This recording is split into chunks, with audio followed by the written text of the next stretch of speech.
O'zbekiston terma jamoasi bugun Urugvay bilan o'ynaydi.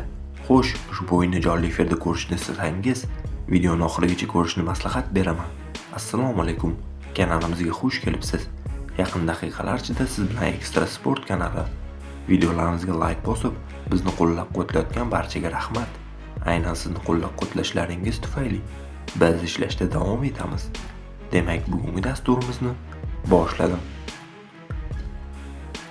Fabio Cannavaro boshchiligidagi O'zbekiston milliy terma jamoasi oktyabr yig'ini doirasida ikkinchi o'rtoqlik o'yinida qatnashadi. Vakillarimiz Malayziyaning Malakka shahrida Urugvay terma jamoasi bilan kuch sinashadi. O'yin Toshkent vaqti bilan 17:45 da Hangjibat stadionida start oladi. Bu o'yindan oldin oq bo'rilar Kuvaytni yenggan bo'lsa, Urugvay Dominikan Respublikasini taslim qildi. Ushbu uchrashuv oldidan milliy terma jamoamiz bosh murabbiyi Fabio Cannavaro matbuot anjumanida ishtirok etdi. O'rtoqlik o'yini bo'lishiga qaramasdan, hamma narsani inobatga olishimiz talab qilinadi.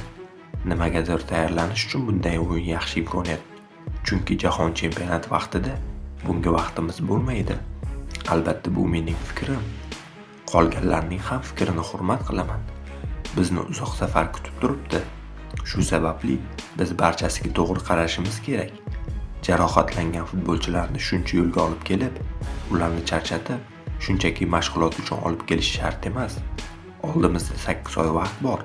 Barchani o'yinlarini to'liq kuzatamiz, dedi Cannavaro. Xo'sh, ushbu o'yinni bevosita jonli efirda ko'rishni istaysizmi?